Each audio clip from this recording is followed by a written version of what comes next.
naganami toha I hobi no payune mayadawa inumudui iboba amam. Hello, my relatives, my friends. My name is Shannon Christie Hooper. My Indian name is White Dove, and I'm a Paiute Shoshone from Fallon, Nevada. I just want to say thank you so much for having us here today. So at this time, I'm going to give the prayer, and then shortly after, I will give you a song. Thank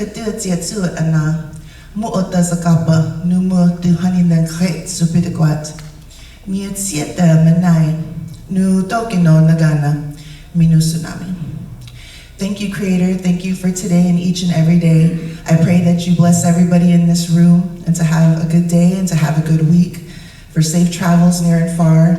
And I pray that you bless each and every one of us. Thank you. Aho.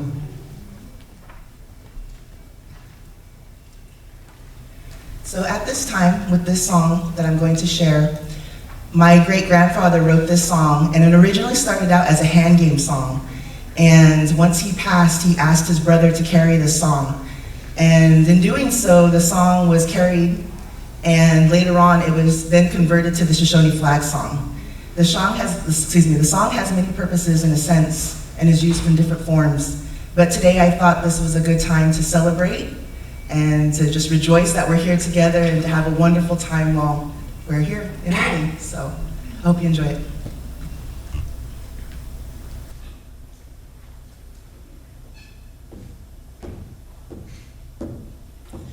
Namni mama, mama, red, white, and Mburu. Uidu baged and nugidum. Nami naviding, sogova nazing wonderum. Namni mama, mama, red, white, and Mburu. Uidu baged and nugidum. Nami naviding, sogova nazing wonderum. Highway. Thank you.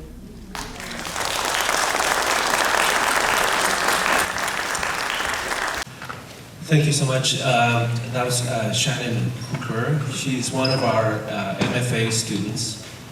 So thank you so much for that, Shannon. My name is Mario Caro. I am the director of the MFA program in Studio Arts at the Institute of American Indian Arts. We are here this week thanks to Jeffrey Gibson. Where are you, Jeffrey? And thank you very much for allowing us to be part of your programming. Thank you to Kathleen Ashmilby and Abigail Winograd, the curators of the show.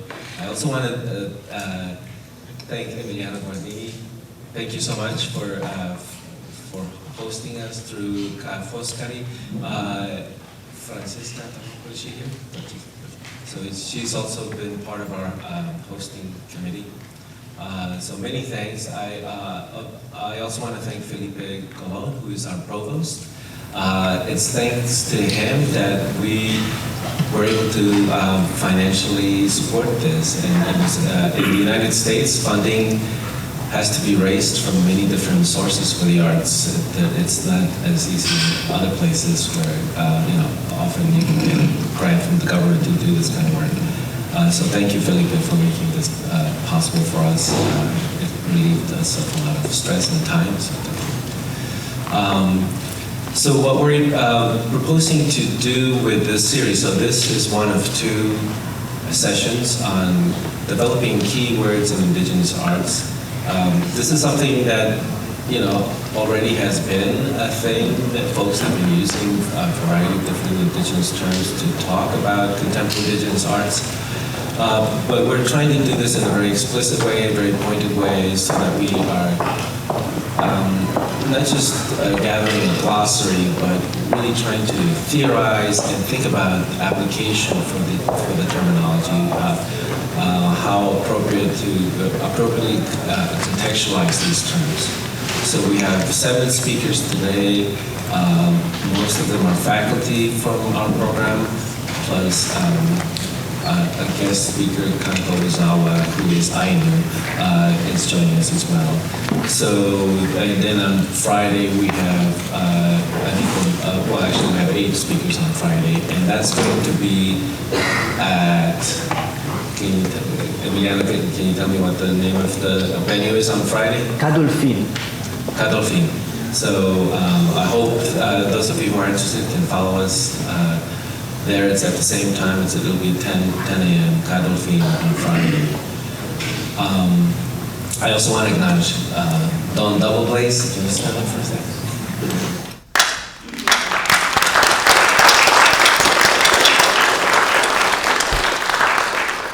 Don and I run the program. It's just the two of us doing this, but the bulk of the work in terms of logistics and all of that is work that she helps with tremendously. So thank you, Don.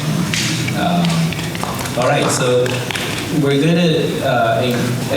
let me introduce the speakers, and maybe you can raise your hand so that folks can figure out where you are.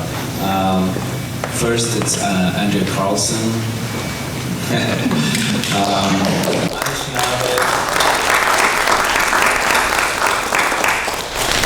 She is in Minnesota. Do you want to introduce yourself? Maybe it's best if you say it. You want me to read that? No. Bonjour, Nindanoy Magalinak, Andrea Carlson, Indigenous, Makakanaden, Kitchenigam, Nidunjava, Miigwich, Bizihawi. Thank you for indulging me. My name is Andrea Carlson. I currently live in Grand Marais, Minnesota. I'm Turtleclan, Grand Portage. Thank you. Thank you for being here. Thank you. Raven Chacon is with us as well. Did you want to say it?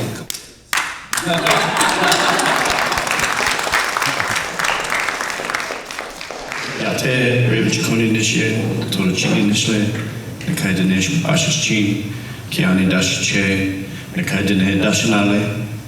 Happy to be here, everyone.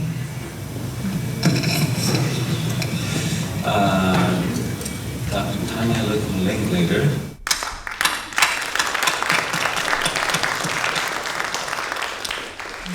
Shmai, I'm from the native villages of Afognak and Port Lions in southwestern Alaska.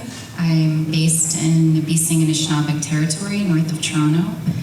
I'm happy to be here and really pleased to be participating in this with my colleagues. Thank you.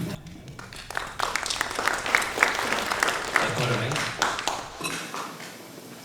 Hello, Yate. My name is Dakota Mace. Kitlachini National to Shastina Ed Bashastin, Aru Nakaidana Ed Dashache to Tatnish Jini Dashanale. Thank you.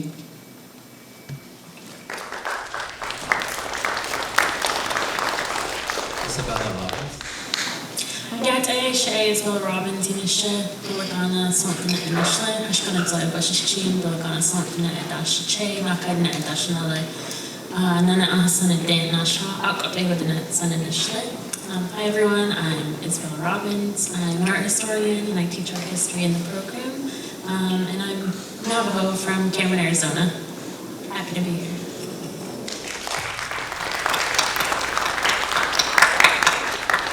Sara Siestreem. I'm Sara Siestreem. I'm a Hanaskus tribal member, artist, and educator. I'm here with my colleagues, happy to be with you and have this conversation. Thank you.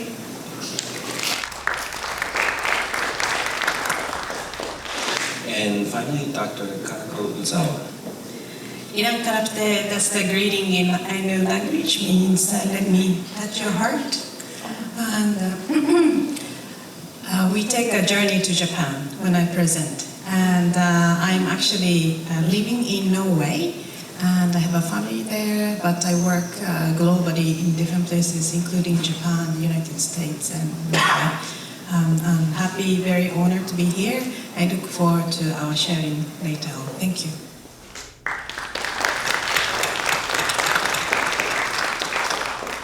So the format for this is a little quick because we've got many speakers. So each speaker will present their term for about 5 minutes, and then the panel will have a discussion about that term in terms of maybe application, in terms of connections, affinities with other cultural concepts that are similar. And then we'll do that for about 10 minutes, and then we'll go to the next speaker for another 5, and then and then 10 of discussion.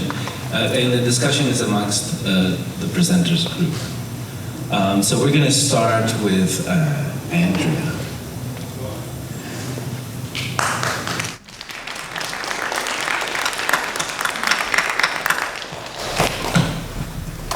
So my word is desire. But it's not desire in the sense of desiring someone, but something. When I was in grad school, I wanted nothing more than to take the front door into institutions. We're in this historic moment with Jeffrey Gibson's, I'm calling Jeffrey Gibson's Pavilion. And in this historic moment, he took the front door, and that's what I desired when I was in grad school. Over the course of my career, I started placing desire in different things. We think of power in terms of agency and in terms of where we can store power, what institutions have and hoard power. But what we desire also places power in institutions. So at some point along my path, I started not desiring the front door. You know, they make side doors for Indigenous folks and women into these institutions. And I started desiring the spaces that Native people make for ourselves, not necessarily what was the power brokers. Part of that journey was over the pandemic. I met with a group of friends regularly on Zoom, and we started the Center for Native Futures. We started designing spaces like that, spaces that we make for ourselves. I think that we should locate some power in that as well. So my word, misala wingdom, is to need or desire something. It's also held in the mind. So our Nanabush, our main cultural hero, is often, that word is associated when he's desiring something, and it makes him change his physical form in order to acquire something. So that's what I meant. That's my word.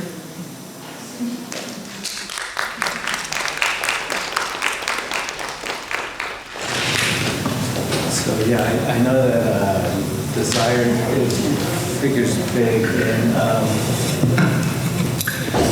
One of our colleagues, Jackson Paulus,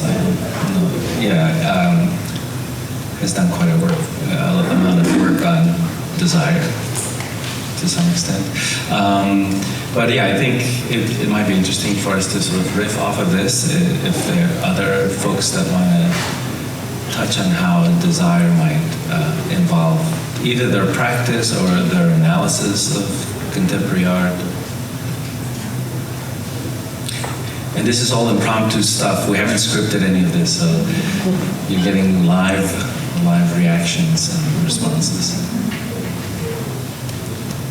Over me. Sure, go. So in, I think, 2009, Nancy Marie Maithlow had been doing the collateral programming with trying to make an Indigenous pavilion that kind of bucked the state system of the pavilions.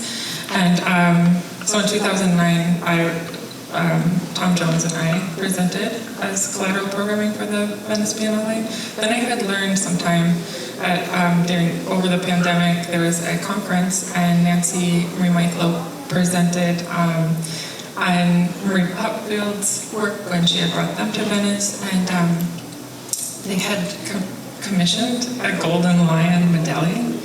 And she showed the slide, and I think it was given to a collaborator here. And I also was thinking, like, I don't want a golden lion. I want that medallion. I want what natives make for themselves. I thought that was just also locating desire. So I put an image of the golden lion in a piece called Red X. It's a major. And should we mention who the recipient was? I'm not sure. I could be fact checked in this space. No. Does anyone know? So the medallion had a golden lion on it because it wants to be the golden lion. Or it's like, at that time, I think the idea was that are Native people ever going to get the golden lion? And then we can just make our own and give it to who we want. Well, why put the lion on that one too, like a little lion? It looks cool. We probably, does anybody have a lion in their tribe? It has wings on it. I mean, it didn't have to be a lion, is what I'm saying. I could think it still strives to get the big award, but it's the little award. You know, we're still playing, we're still competing, but we got the bronze or something. I would rather have the medallion. That's where I'm locating desire, but your desire might be in a different animal.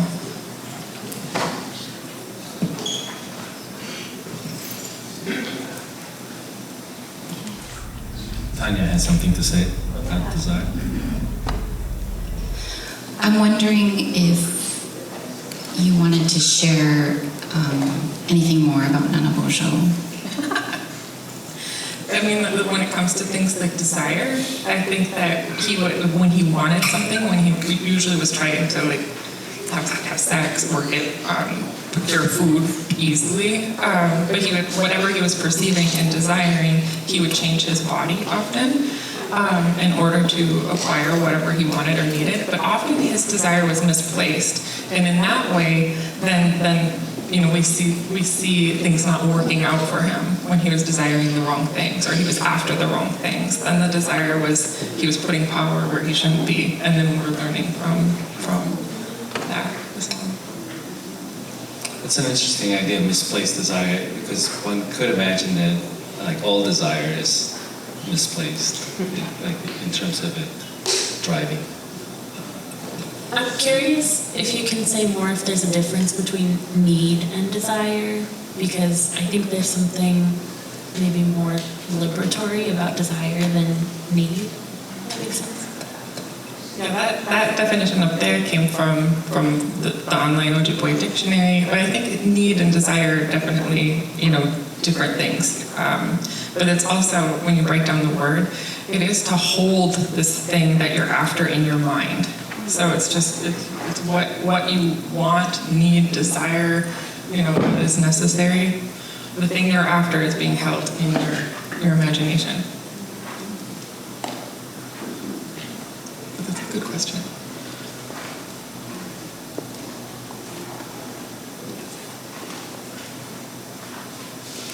So maybe we should move on to the next term. Quiet. Be quiet.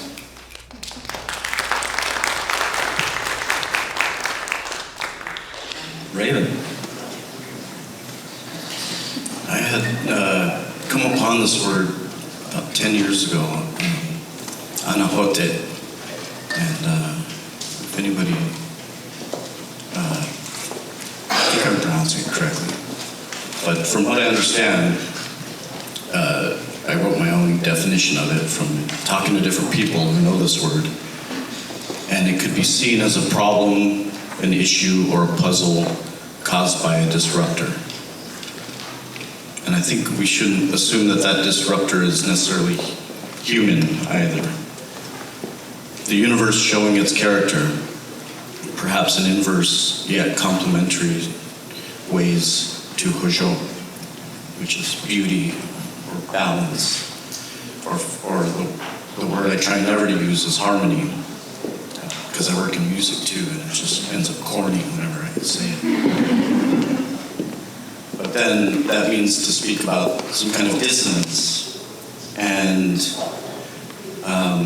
trying not to think of that as being the opposite of beauty, but that perhaps dissonance is the state of the universe, which allows us to witness or be a part of beauty. I don't know if anybody's using beauty as their indigenous keyword, but we love to go there.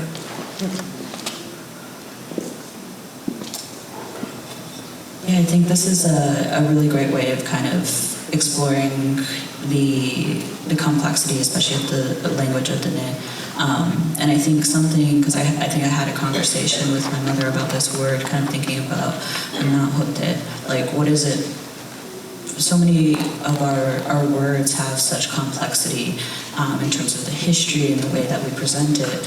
But at the same time, I think there's something really amazing about being able to present a word that is,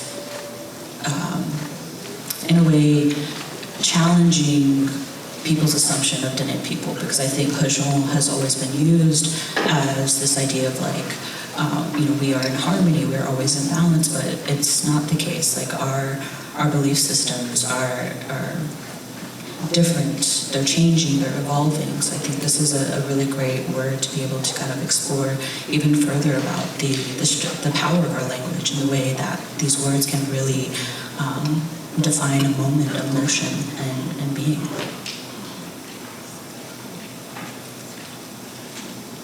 I think it's... Oh, sorry. Are you on the panel? There was a lull that I needed to fill, but I feel this when I paint, though, like you have to almost put something in it. It's really easy to go very formal. We have these kind of formal languages and how we read images. And you gotta kind of break it to make it interesting, because we kind of get used to how things fit together and complementary color schemes, things like that. And you want to break it a little, because that dissonance or that little piece that seems off is what kind of sticks to the back of your mind. It's something that your brain is trying to resolve, and it's really interesting to, music and poetry and how words connect to each other. And it's, a major part of painting, I think, is to throw things a little bit lopsided or throw in a color. I'll do this or put something that I find just absolutely, kind of ugly in the work.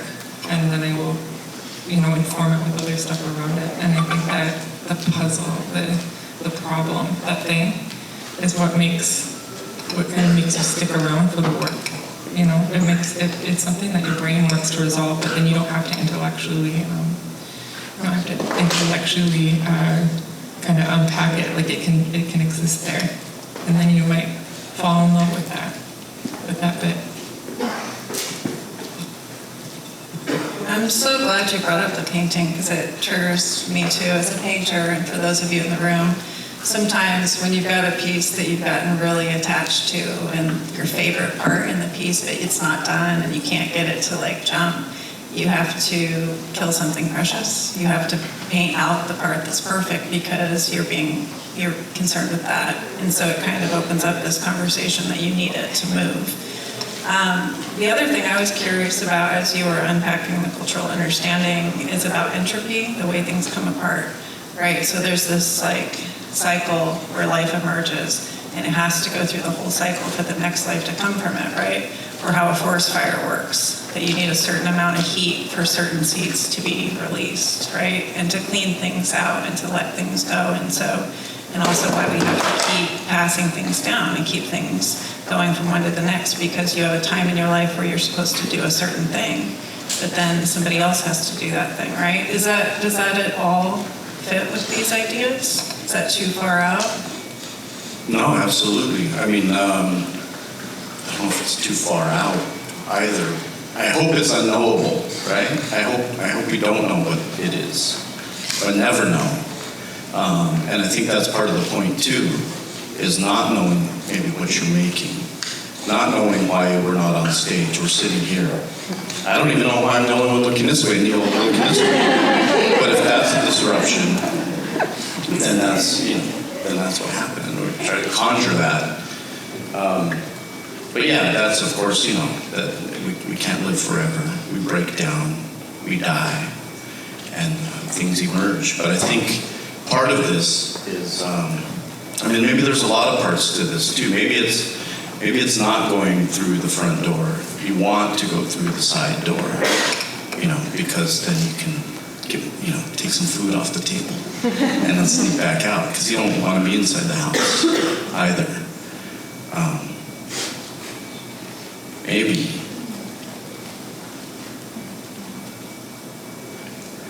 it's an awkward silence. And the awkward silence is both that place of resolution or beauty, or it's a disruption.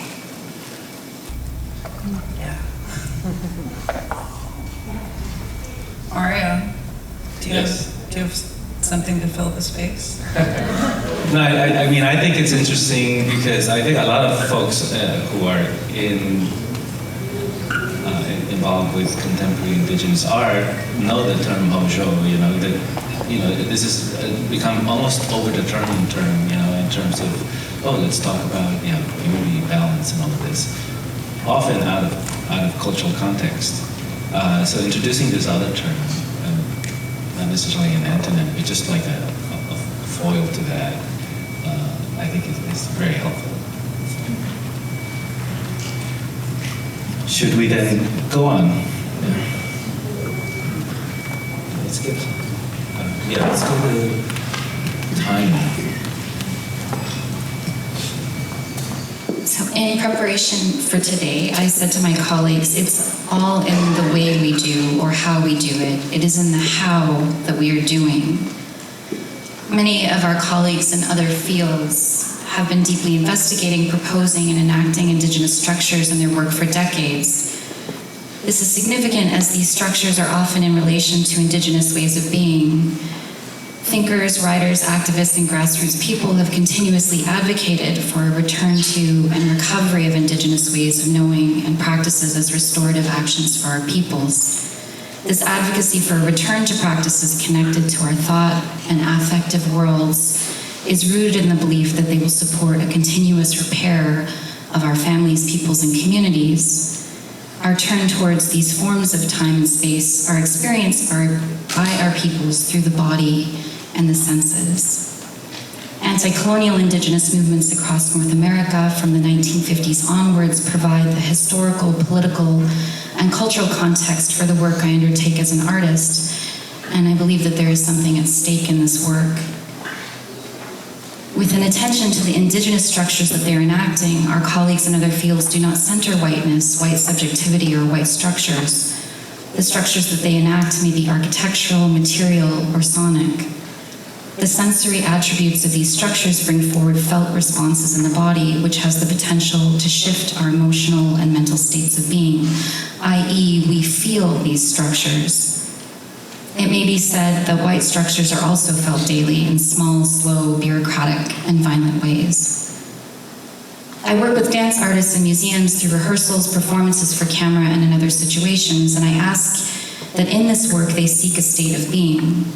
They may never achieve this proposed state of being. I guide, instruct, and structure processes for them to potentially reach states of being in the mind and body through language. I hold them in this work. I hold space that we are in together. This is my responsibility.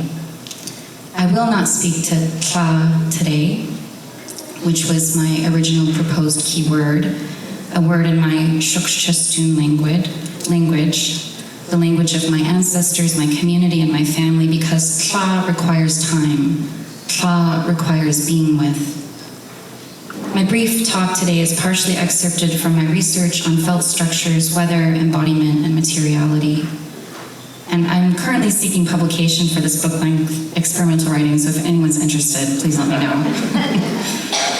Felt structures build upon the intellectual labor of Shukbiak and Yupik elders, writers, and cultural workers, and I'm proposing potential meanings within a contemporary context, and perhaps this is the work of artists to propose new meanings within new contexts. I extend the intellectual traditions of Shukbiak elders, the late Nicola Oakley, the late Sophie Kotelnikov, and the late Florence Pesterkoff, linguists, Shukbiak community workers and writers such as Alicia Drabek and April Lactonin Counselor, who have discerned meaning over time. And the late Anga Yukak's Oscar Quagley's book, A Yupiak Worldview, A Pathway to Ecology and Spirit, is central to my thinking. He proposes that through a cultivation and ongoing activation of our senses, we are then engaging in our complex relationships to the natural world and the universe. He repeatedly emphasizes that the physical is accompanied by a strong positive mind or attitude and spirit, so that the senses, taste, touch, sound, smell, and especially sight, are processed within our consciousness and hold the possibility and potentiality to be understood within invisible realms. So now I get to the term felt structures. Felt structures are potentially reparative and liberatory. There are key thinkers that I'm writing in relation to, such as Catherine McKittrick's discussion of the counterconceptual, Ruth Wilson Gilmore's description of infrastructures of feeling, Diane Million's felt theory, Kristen Simmons' settler atmospherics, and Candace Hopkins' repatriation otherwise, as well as other texts. But my role as an anti-colonial practitioner in dance, writing, and art is partly to tell the truth, to report how history is unfolding, and to forecast the weather of our ongoing encounters. Yet beyond this reporting, the practices of embodiment allow for a different physiological presence that is not dismal. This theory breathes.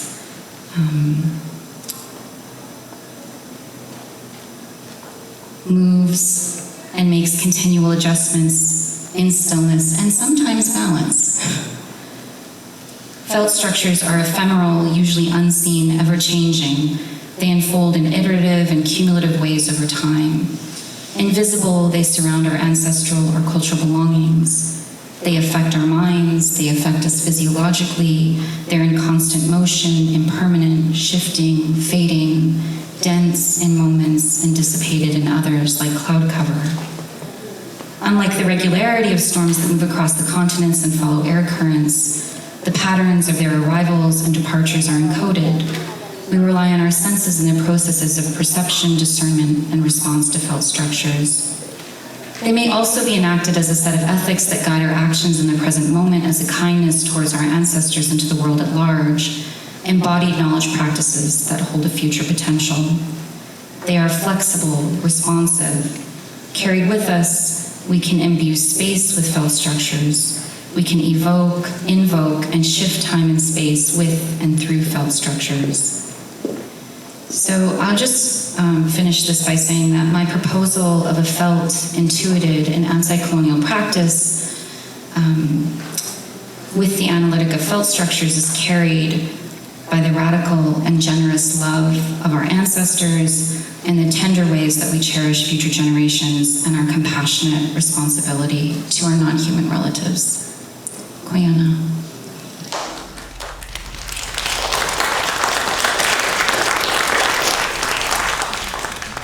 Louis, that was really strong. It was really powerful. I appreciate you.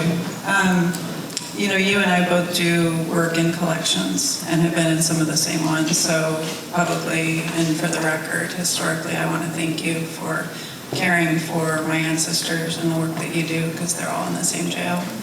And if this is too far off, we defer to someone else's question, but a lot of what we do has this conscience to it and this hope. Like, we do a work when we have a hope of what it's going to achieve. And speaking specifically to our ancestors at the Phoebe Hearst and that work that you did there, so we crossed paths, right, in psychic time.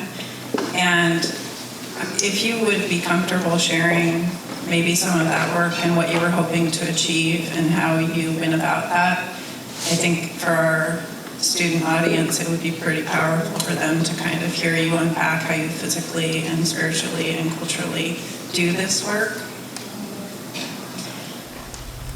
Yeah, I mean, I think it's probably the longest work for camera I've undertaken. It's 36 minutes, and I did several visits, and I continue to visit the Phoebe A. Hearst Museum of Anthropology in Berkeley, California, to visit belongings in the Alaska Commercial Collection.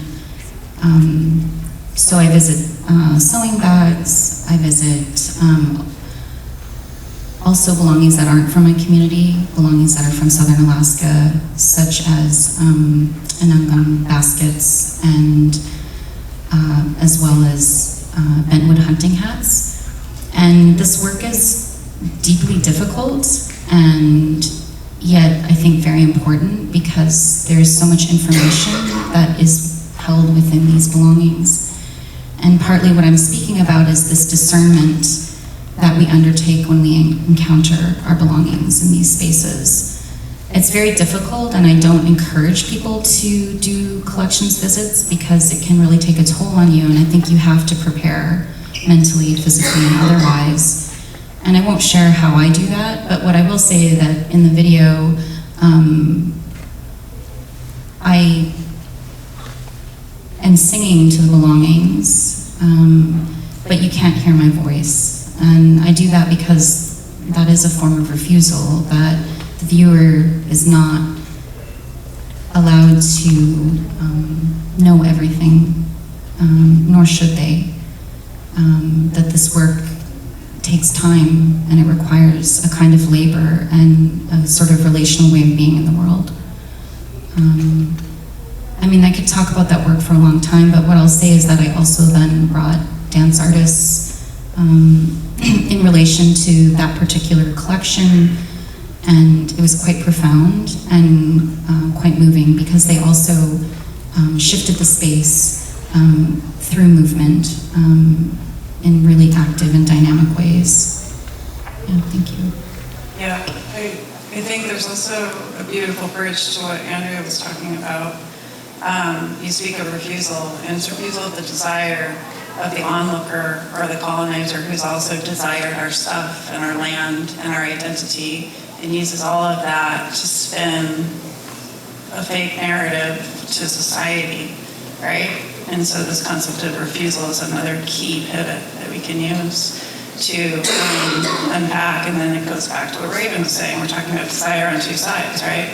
Negative and positive desire, and how we infiltrate and interact through honoring our ancestors, right? We go in there to have ceremony with them, you know, and have them tell us what to do and how to do it. Yeah, that was really beautiful, and I think I've been thinking about abolition, not necessarily in a museum context, but this was just like a very clear representation of how abolition can operate in these spaces in the framing of museums is carceral and captive, like keeping your things, and I think that's important to make that connection, and also the people you're citing, Catherine McKittrick, Rufus and Gilmore, like that was just really beautiful, and I wonder if you can say more if you're thinking about that. Yeah, I mean, Catherine McKittrick was on my committee, so she was an incredible sort of thinker to be in relation to, and she really does significant work in the field. She was the one that really, we had a conversation about affect theory because, you know, I'm dealing with like felt structures and I'm dealing with this sort of invisible way of being, but I didn't actually connect with affect theory. I felt that affect theory was a kind of noun. It was like depression, you know? And oftentimes the feelings were shame, you know, they were really rooted a bit in sometimes in queer theory, and we're coming out of these like histories of also like settler shame.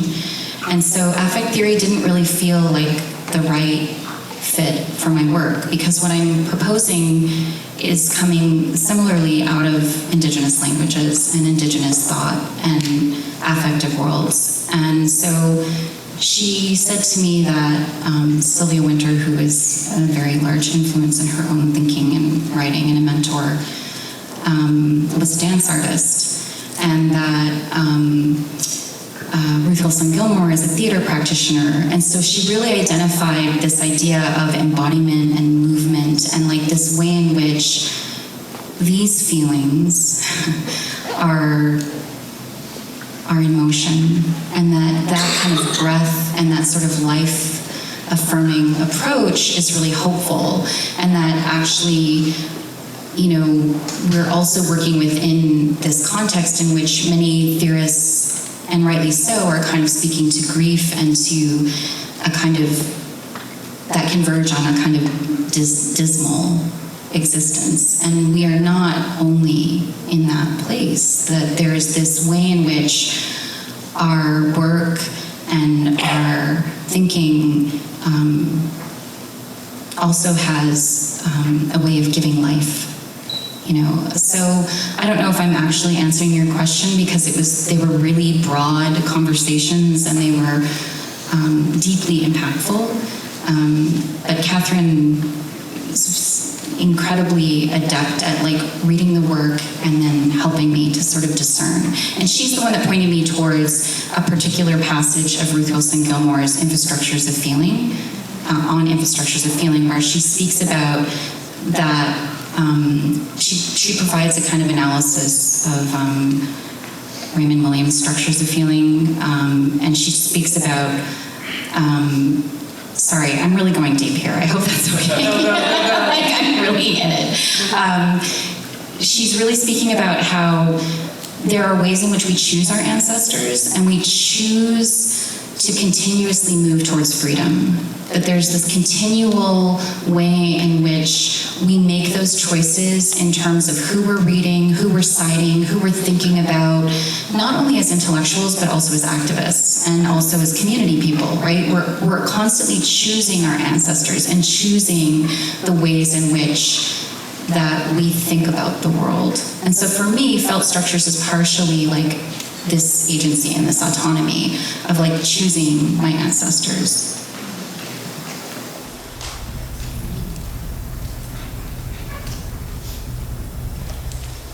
Can I just add a few comments? It's just a reflection, because I do a similar work in relation to using museum space, and in my contribution is to use the space of museum and object, and I dance with the object. And I did just a visit to the US and visited 7 museums.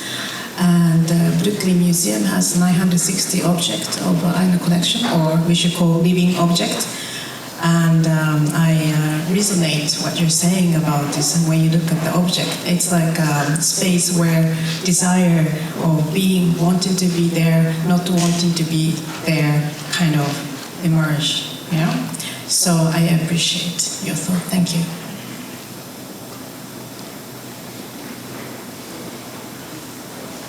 Okay, so thank you, Tanya, for your weather report.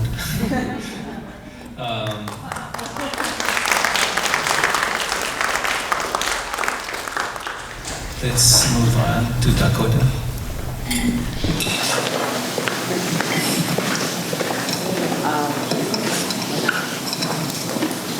Hello? Okay. So my word is arqueta. And the reason why I selected this word is, I talked to you about Raven's word, that in Dene, so many of our words have multiple meanings and intentions. And I think something really beautiful about arqueta is that it translates to on top of one another in the past, or events that are stacking through each other in time. And I think this really applies to myself as an artist, is really thinking about materiality and the way that we as Dene people approach that. And this comes from Jennifer's book, Reclaiming Dene History, and thinking about the 4 directions in our relationship to land, but it's also a chance to be a reference point for our storytelling and that passing of knowledge from one generation to the next. And for me, it's about collapsing this idea of time and memory and really positioning our stories as being the center of that. And I think when we consider our time and our memory collapsing into one, there's this approach of not seeing memory as linear, but more circular, especially in relation to the life cycle and the re-entry back into place.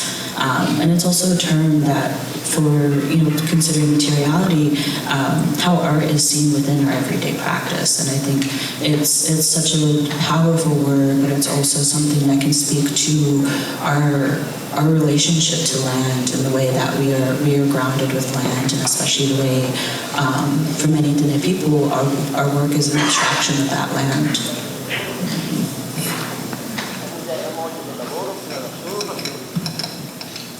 I was thinking about that, just the idea of those stacked on top of each other, and then the time, the time worked into that. And my homeland is on the Canadian Shield. It's 2 to 3 billion years old, so we don't have fossils in our rocks right below the surface, but spending some time, in Dene country, you see the fossil layers, you see you see things stacked up, and then you can almost see the time worked into the land itself.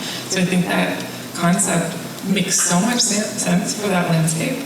It's really cool, and it's different from the land that I live on, where it's you don't have the same layers with fossils in it because it's older than dinosaurs. So I think that's really cool that I can see it in the landscape.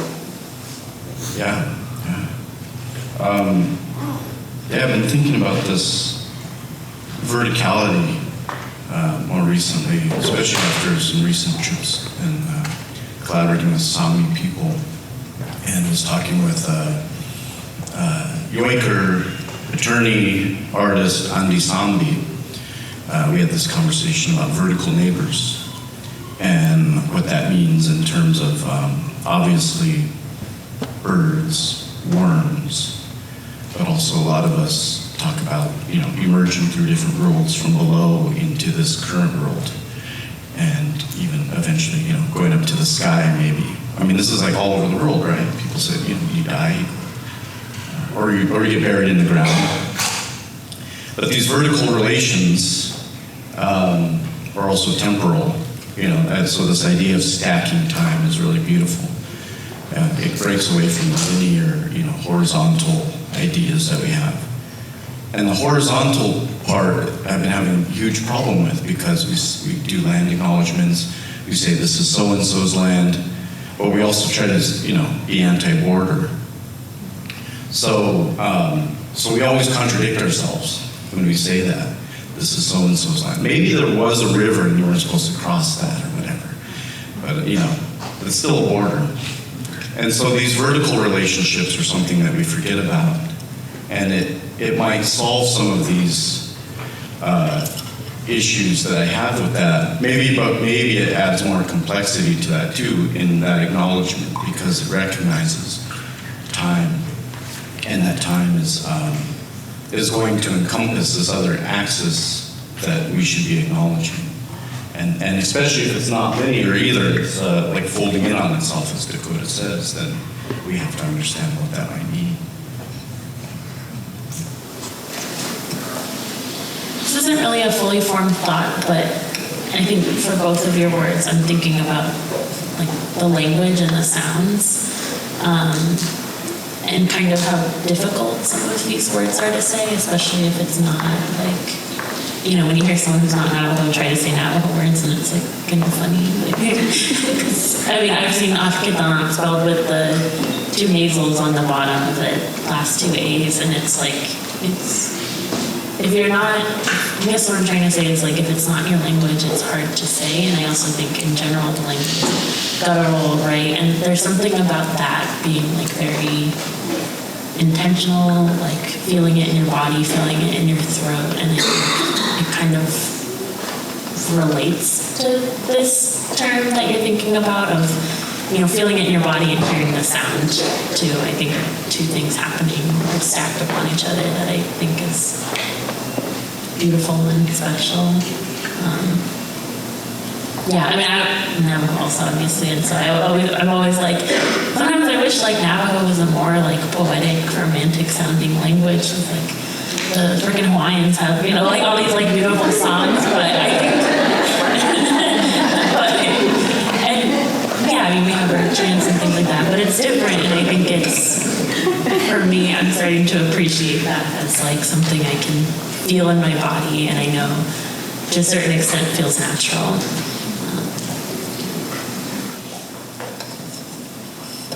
I just want to say I really appreciate that analysis of like thinking about the language and where it lives in the body, and like how that sound feels and like resonates in the body as well, because that's not my experience. And so I really appreciate this conversation the 3 of you are having, like also with that lived experience of speaking the language and or like learning the language. I think it's I just really appreciate that. Thank you.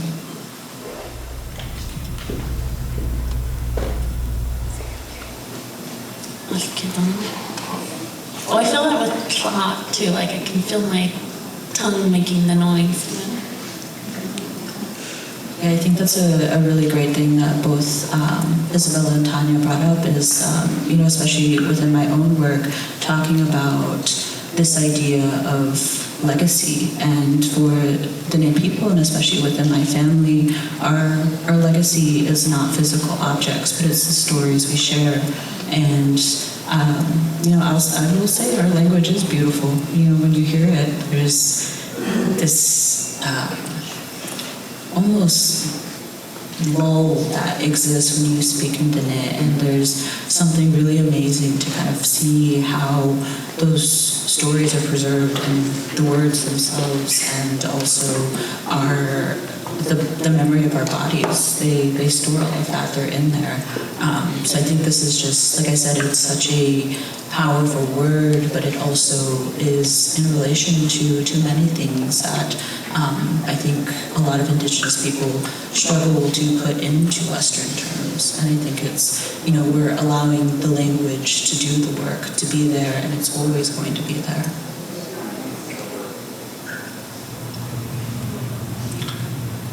So it's kind of interesting to, the temptation might be to, think of an equivalent in English or something, When I first started hearing you talk about it, I thought, palimpsest, right?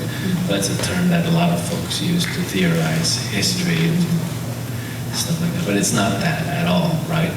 And it's also interesting to hear about this access or inaccessibility to the language to some extent, right? I mean, code talkers, profited from, in terms of having that be an impenetrable kind of set of discourses. So it is interesting to think about the limits of maybe the applicability of some of the terminology as well. Let's move on then to Isabella.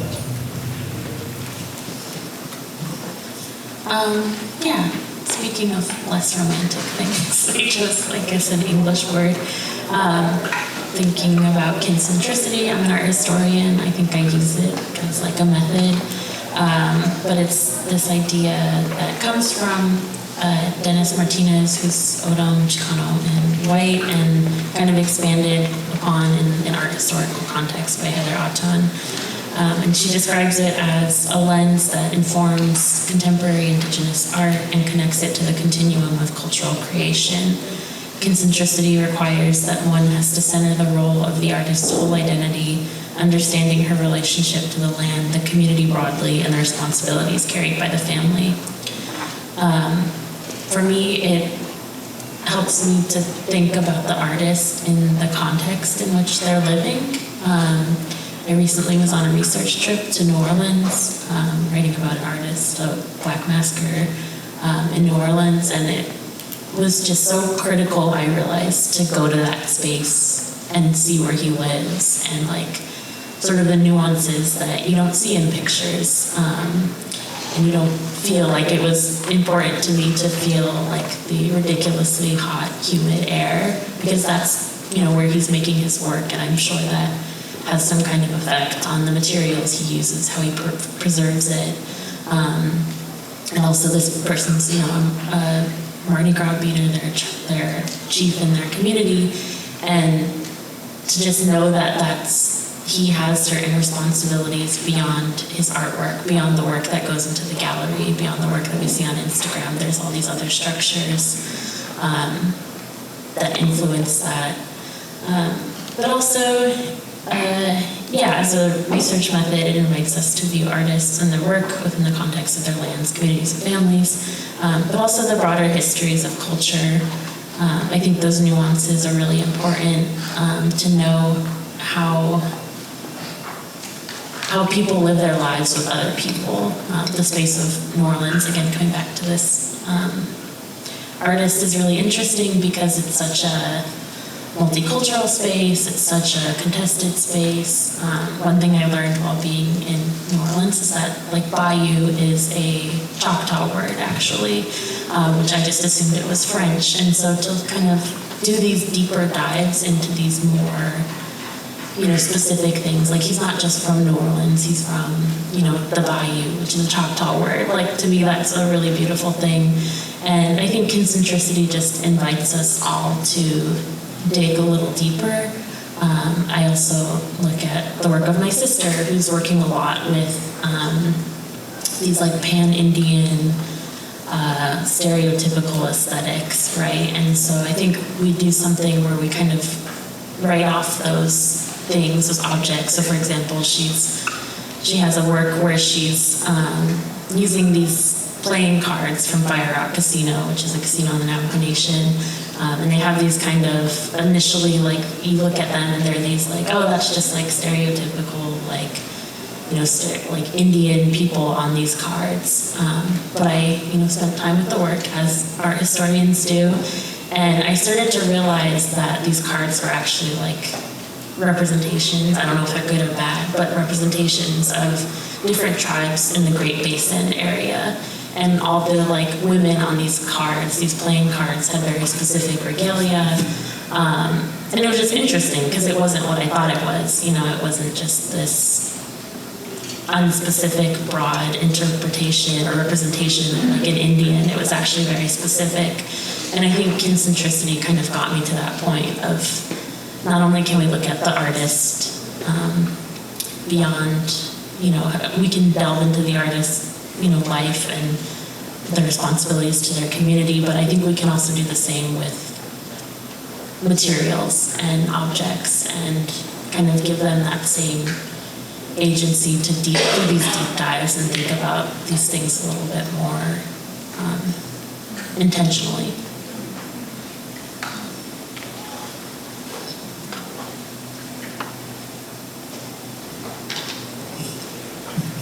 I have to say, as an artist with a really interesting family, I sometimes get into this conversation with curators and with writers and people reviewing my work where they want to make me the subject as opposed to the subjects of my work. Like it becomes kind of this struggle where I become the story. And so, although I anticipate some of it, there's also like, well, look at the things I'm looking at and get excited about the things so is there, with this and with, like you were talking about artists in New Orleans, is there any like pushback or is there a way of like negotiating that with someone when it comes to their, or is this something that's coming from the artist and it's being recognized through?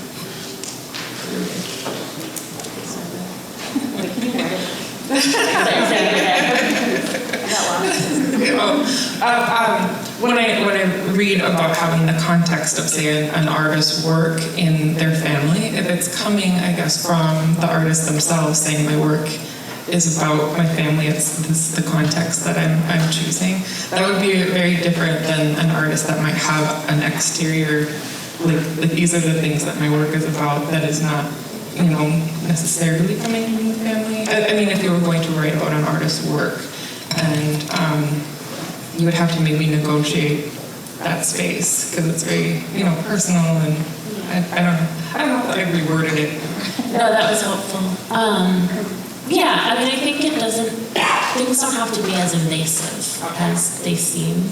But I guess what I'm trying to say too is, well, Leanne Simpson has this quote, like, if you want to learn something, go be on the land. And I feel like being in the space that a person's working in can really influence how you interpret their work. And it's not necessarily to like pick them apart as the subject, but just to understand that the work exists in this kind of broader context that is both shaped by the artists and their relationships, but also the space that it's in.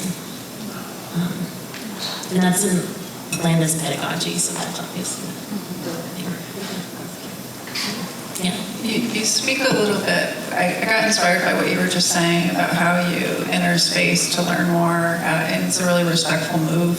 And as a person who writes about others, do you have protocols that you follow with the artists that you work with? Do you have kind of any agreements on what you're allowed to talk about, or if you are going to share the writing before you publish? Like, what are your structures that you impose on it that to create that kind of agency and care?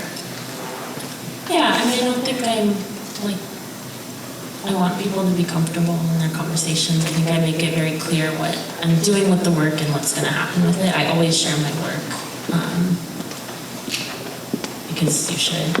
I think everyone should do that. But, I think I'm still kind of in the beginning stages of this research, and one of my most complete chapters is about my sister, so there's a different kind of intimacy and expectation from that, but I do think it's still important to have them read it, to have that agency. And I think a lot of artists, I'd like to think some artists the artists I'm writing about want to have their work written about. So in that way, I think it's a little bit reciprocal. I can always do more, but yeah, I mean, I just make sure everyone's comfortable and share my work.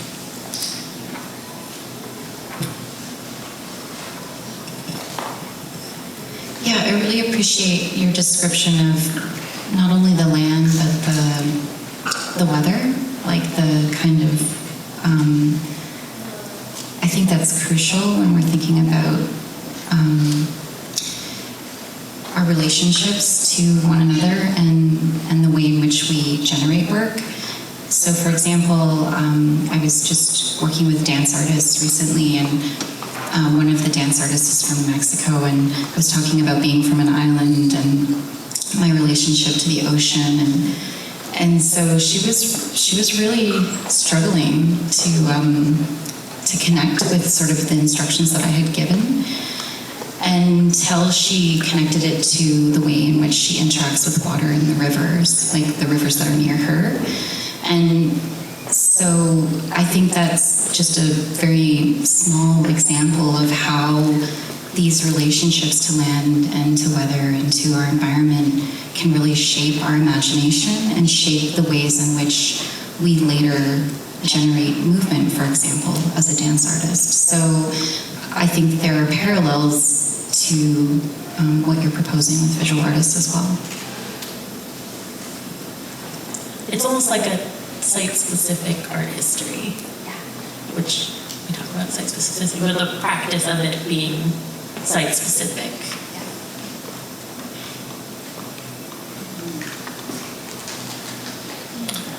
Great, thank you so much. Let's move on. Sara? Hi. I would tell everyone that I was coming out of COVID when I wrote that, so be gentle with me. My practice is nested at the intersection of social and ecological justice, and education, Indigenous feminism, and institutional reform. I, like most of the people in this room, came up with a really strong sense of social consciousness, and I backtrack that into the idea of relatives. What I notice in Indigenous arts is that somewhere at the core, more often than not, it's about our family, it's about our relatives. And I'm an artist who has been fortunate enough to have teachers, Indigenous master artist teachers from all over the globe. And it gives me a lot of heart because I start to find these principles that are echoed from one community to another. And the core is that it's about relation and considering the plant beings and the animal beings and the elements are relatives, as opposed to things to use and objects to gain wealth from. And it's a really different worldview than a colonial mindset. If you consider those plants and those animals your relatives, the way that you interact with them has to be really different than if you are dominant over them. You consider their agency, you consider their sustainability, their joy, their pleasure, what they are interested in. You know, when we gather, I'm a weaver, painter, I do all kinds of things. But when we gather, we're taught that you have to ask for permission. You have to ask that plant. And you can't just go and take it. You create a relationship over time. You continue to come back, tell them who you are, tell them what you're doing, ask them how they feel about that. You know, you have to gain consent to pick them. And then you have to be accountable. You have to come back and do what you said you were going to do and make sure they're happy with it. You know, these kinds of manners are practiced around the world by Indigenous groups. And it also goes from community to community. People sitting on either side of me are relatives through this worldview, right? Everybody in this room, I have to care for you. I have to give you my very best. It's my responsibility. It's part of what my family has asked me to do, to come into these spaces. Why I've been entrusted with so many incredible resources. Coming up, an American girl, I was really embedded with the feeling that something was deeply wrong and deeply off. The oppression of queer folks, people of color, the land, the animals, all of those things I've been really angry about since I was little. Total anger, total rage, total sorrow, total depression. And as probably everyone in this room also knows, we make art to save our lives. It saves our life to make it. It also can help other people out there. Art historically is a record written by the oppressed. These are objects that have been built in, that have this story of how it felt for us. That was like an older idea. The new contemporary theory is that they also can affect change, that we should have some hope that the things that we put in the world will make something different. It'll get in there and has that power to do something. And that goes back to the things my weaving teachers taught me too, that these objects are living beings that we make, that they're out there living and they have agency and they want to do things. So this sort of underpins my thinking about and my ambition about and my conviction to make this art all the time. So if in my training, in my studies, in my work to understand how society is set up in such a way that hurts us so much and takes so much from us, I found James Baldwin as a writer that I hope everyone who hasn't read him goes home and reads him immediately. But he really was such a genius to break down some of these structures. And he talks about how racism was invented to keep the class system in place. The class system was invented to help society in general do their part in keeping the oppression over others. So it's an invention. And where it lives, it's passed down. It's a tradition through white supremacy. It's family to family. But it also is taught in institutions. And every kind of institution has structures within it that are designed to perpetuate these ideas. It's in the justice system, it's in the medical system, it's in the education system, it's in the museums and all of those things. So as a person who feels compelled to go to work and to also culturally honor and respect all the resources around me, my work eventually brought me into community with institutions. So the Portland Art Museum hired me to start to work in education and art as a consultant to talk about how to update how they talked about our culture to the mainstream. And I just got out of grad school, and my mentor, Lillian Pitt, who's a Warm Springs, Wasco and Yakima elder artist, now international treasure, always brought me to things like this. She's like, talk to Sara. I just gotten out of grad school, and she's like, Sara will have good things to say to you. So I started this work. And while I was there, up to that point, I was making abstract landscape paintings. Unless you knew my culture, you might not pick up that these were coming out of the culture. So I'm in this place, and the other thing I should say is our material culture had been hibernating since the 1850s when the US government got to us. So we weren't weaving, we weren't practicing a lot of these things. We had been focused on survival for 4 or 5 generations since that time. So that's why my paintings look like what they look like. So I get there, and I started being invited to really prestigious events. And Dr. Tara Akbar, who was a collegiate master weaver, was dancing a Chilkat robe into the collection. And I was invited to this ceremony. I was sitting between two aunties. And in the middle of this, I had the conviction that it was time for me to start to pursue this part of my inheritance, the weaving of my people. I realized I had the resources of the knowledge holders, and now I could get into the back door of these collections, and I could start to put this knowledge back together for my people. My ambition as an artist, first off, was that if I could get these paintings into museums, whose person may come around the corner and see themselves in it, and that might be really good for them. What I realized at this point in my training, now that I had the discipline of an education, that I would be able to create something for my people that they could set themselves free in this way. So I turned to this auntie and said this, and then they immediately brought me to the Grand Ron. And the Grand Ron is the tribe in Portland where I live, and they taught me how to weave. I brought a huckleberry basket back to my community as a gift, and they said, now you teach. I said, give me 20 years. They said, no. They said, the ancestors are waiting. They're waiting, and everybody in this room feels this urgency, right? That all of a sudden we're going really fast, and it's really scary, but we have this work to do. And so this is what I've been doing ever since. And they were, be careful, if you start weaving, it'll take over your life. And boy, howdy, they were right. But it has been amazing, and it's been powerful. And it's scary because we're going to make mistakes, and this stuff has been taken away from you, and then you have to pick it back up. It's terrifying, but I go back to that community of Indigenous knowledge holders from around the world that have helped me and say, oh yeah, that's how we do it too. That's how we do it too. And so there's a lot of heart behind it. And I guess the thing that I got from a Hawaiian elder was that all ceremony was invented at some point. And it was invented because there's a spiritual need, and we need to honor that to make sure that we're going to be safe when we go through a situation. So in keeping with that, this work that we do, we have to cut ourselves some slack. Yes, we're going to make mistakes, but we're doing it with a good heart. And all we can do is our very best. And then when we do make a mistake, then we have to honor that and be like, oh, a teachable moment. Look how I messed that up, and this is what I learned from it, right?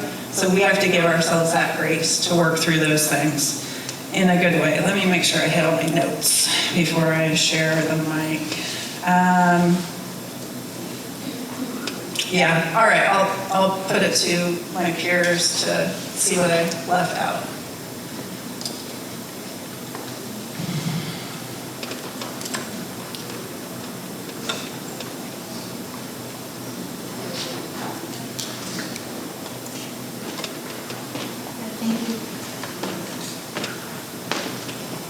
Thank you, Sara, for sharing a little bit of the story of the restoration of weaving practices in your community. I know that in my community we've also been undertaking collectively, or my communities on Kodiak Island, a great deal of work since the 1970s. And I often think about how, as contemporary artists, we still are cultural workers within a context, with relationships to our homelands and to our communities. And this work is multifaceted, so it's the ways in which, the languages are continuing and how those are being taught and shared amongst and with children and youth, as well as where I'm from, there's been a kind of resurgence in processing gut and tanning fish skin and weaving. All of that's been going on for a long time, the weaving practices, the return of the weaving practices. So I just appreciate you describing this, because I don't think that we've really spoken about this at this panel yet. And I think it's important to acknowledge that many of our communities are in these processes of recovery, restoration, and repair. And these are complex processes that are ongoing and are undertaken in, by many folks. And that all of us are contributing in multiple ways towards a future. I guess one of the things that I often think about, and I did mention this a little bit in my talk, is that there's deep belief that these practices restore us. It's not just a material practice. It's not just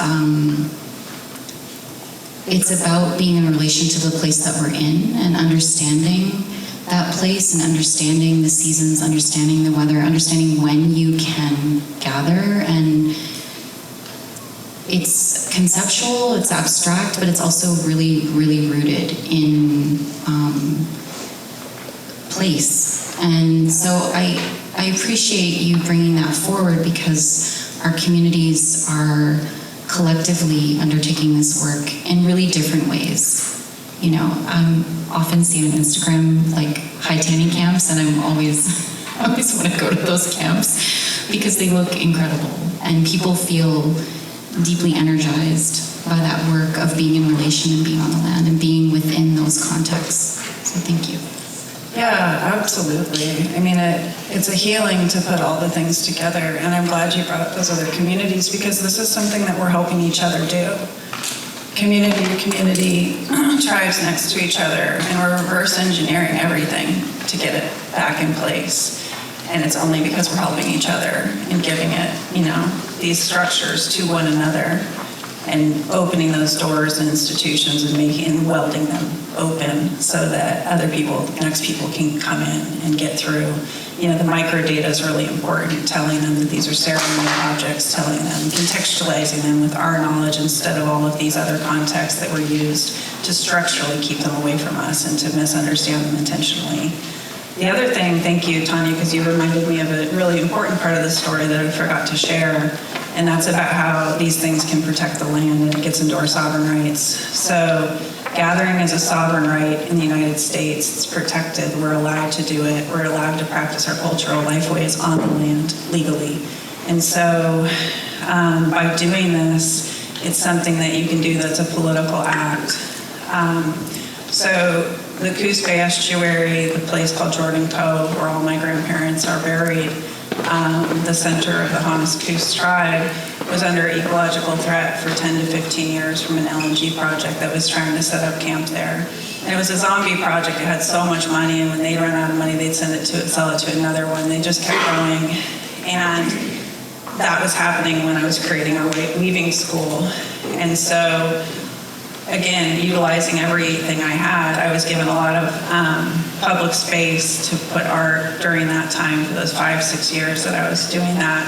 And so at all times I had the caches of weaving materials that we would gather displayed in public. So it's this undeniable public statement that we are using this space. So one of the laws that protects the environment from these kinds of terrorist activities like an LNG project are that if Native people are using a resource, a land space, that they have to move it or replace it if they're going to destroy it. Now, these ecosystems are thousands of years old. You cannot move them and you cannot replace them. And so the fact that we were physically using this, I was making art exhibitions, I was posting it on social media all the time, I was putting these baskets that my students were making in public places, we were publicly exerting, we were doing this. I also always worked under permission, so I would have a federal or state permit to take these gathering times with my people. So we were on every record as using these land spaces. This was an insurmountable hurdle that those companies failed under. So it's one of the, we don't talk about our winnings very often, but this was a time where we won.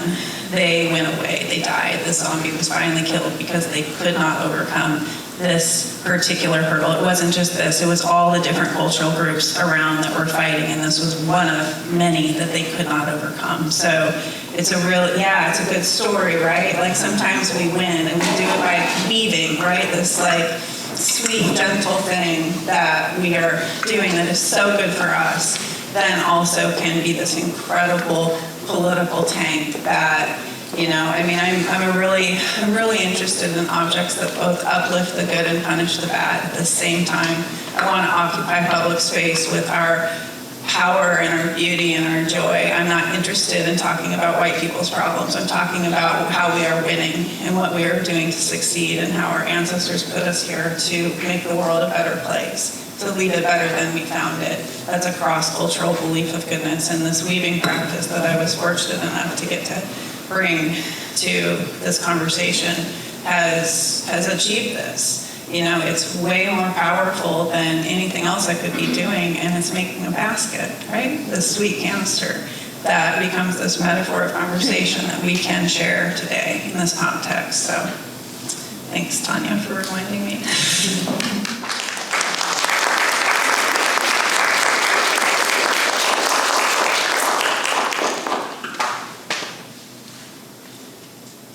So maybe we move to our last speaker, Dr.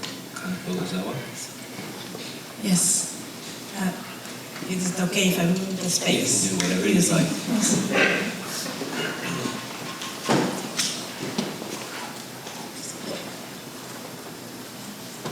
Sorry, I just have to stretch. Are you all okay? I'm the last, so you will be released in a moment. My name is Kanako Uzawa. I'm from Hokkaido.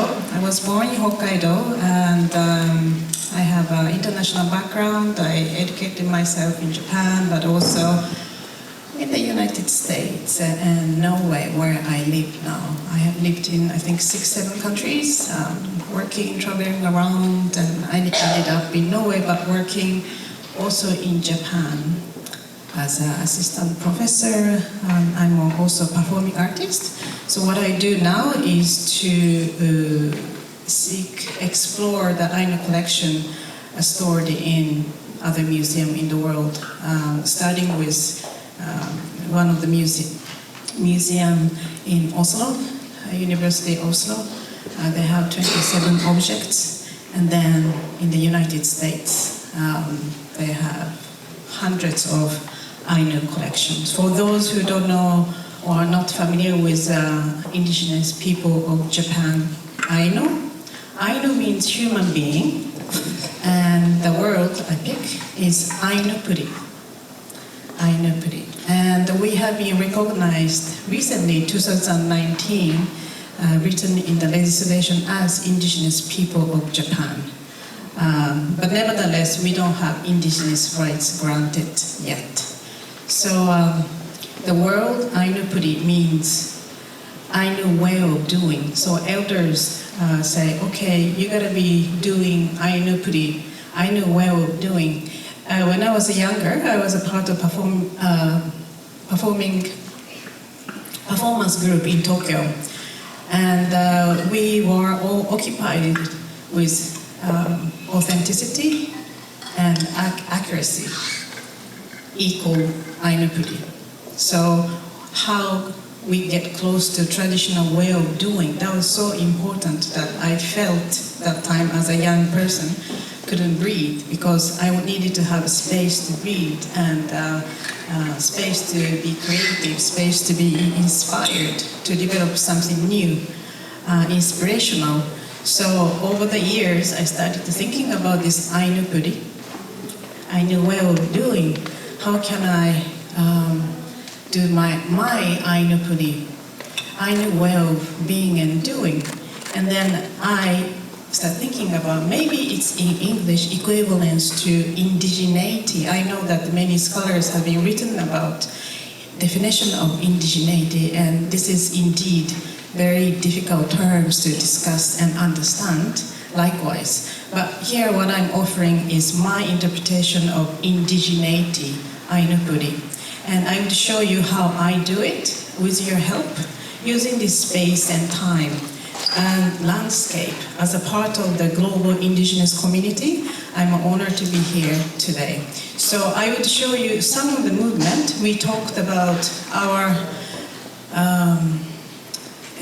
we are all inspired by nature and animals. That is also reflected in our kimono, Ainu kimono. The pattern that we have are inspired by nature and animals. It can be a sign of waves, maybe, or sometimes protection from the bad diseases and sickness and the misfortune. So we used to have a tattoo around our mouth for women, shinuye it's called. It's a protection because the mouth is most exposed to the outside world. So we had it around the mouth, which is now banned by it's banned when the assimilation policy was implemented. Okay, so for my colleague here, you all have to guess what I am doing in the next movement. Could anybody hold this microphone, please?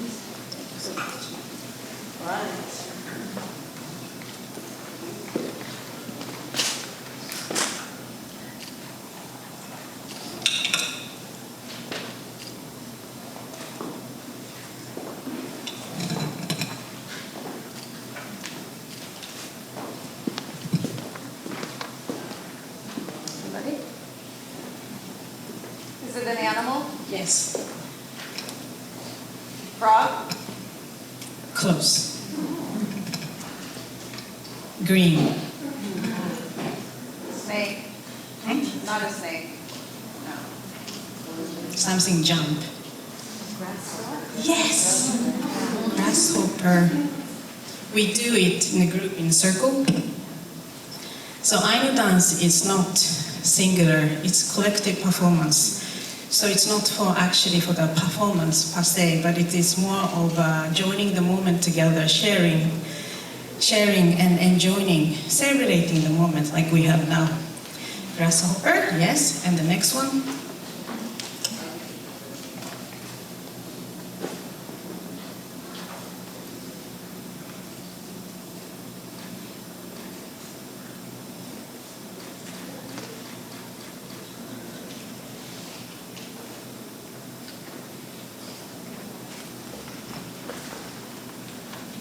Yes, dear my colleagues.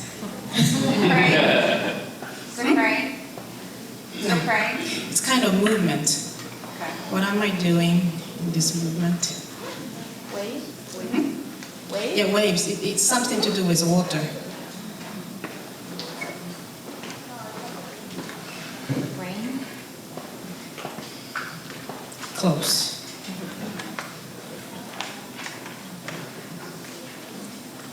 Monsoon? Monsoon? No, I'm doing a laundry.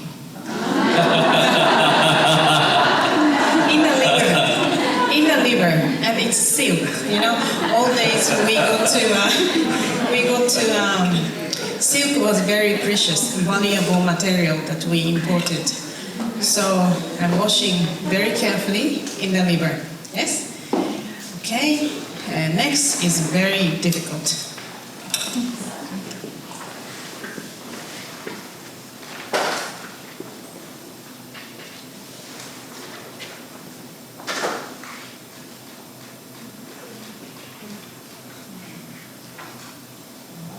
Heavy metal.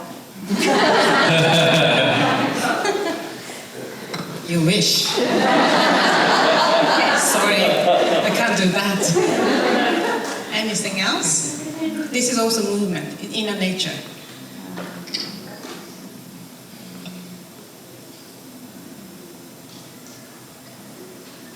My hair represent. Stress? Hmm? Stress. Close. Trees? Yes. It's leaf. Yes.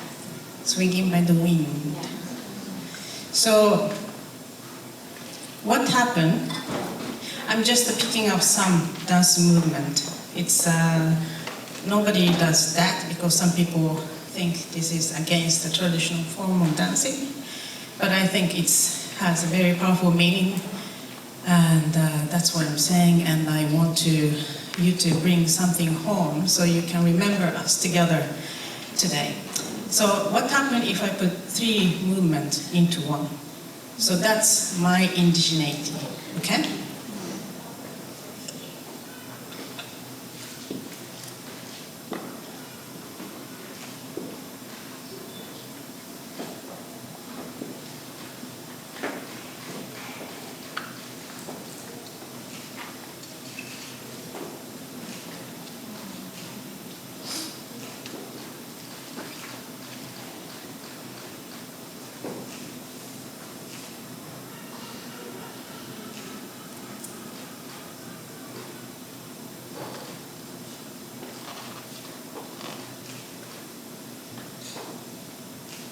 So,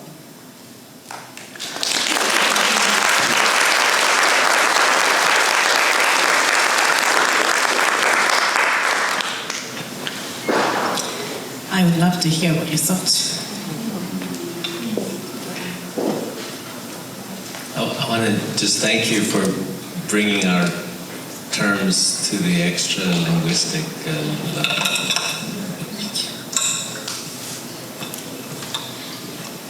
Thank you so much. As someone who also practices dance and thinks about our older practices and being a contemporary person living in the world and working in the world, it made me think of a project that I undertook where I was really interested in Inuit athletics, but not in replicating the motion, but thinking about those movements to inform dance, to make a performance now, in this moment, in this place, in this time that we're in. So what you're proposing in this is a kind of, you are theorizing, but in an embodied way. And that is actually very apparent, like allows us to see it happening in real time, which is really generous. So I just really appreciate that generosity that you're undertaking. Thank you so much.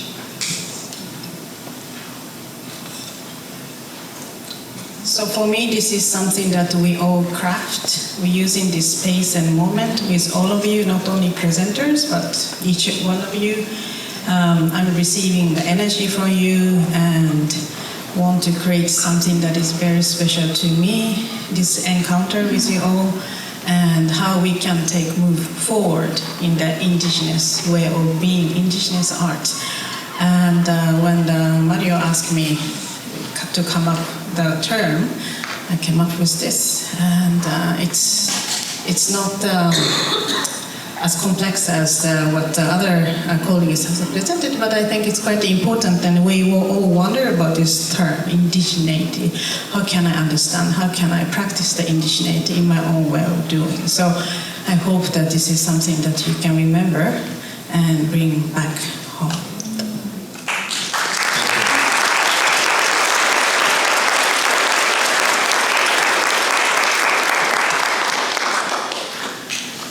So I'm wondering now, we're a bit ahead of time, and if we can open it up for folks, other folks to engage with our speakers, with the terms they've introduced to us. So if you have any questions, suggestions, resonating terminology.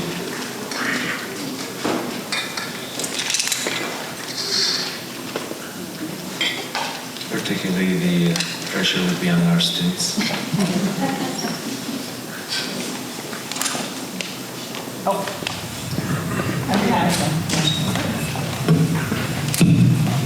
Hi, Kanako, Dr. Kanako. I was kind of like curious if your term could actually be redefined a little bit.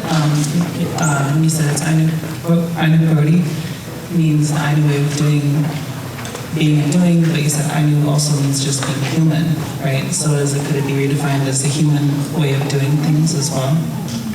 Yeah. And maybe because Indigenous people have well, not all of them, but a lot of them have understandings of themselves in relation to the world around us.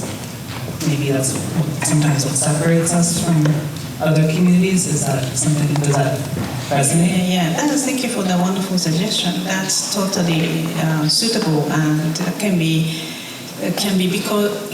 fitting quite well. I'm just saying being and doing because I was doing a movement. But of course, when you think of Ainu as human being, that's what our university is, right? So how we connect to the world, animal and nature and impression and people all together, us. So thank you for the wonderful suggestion.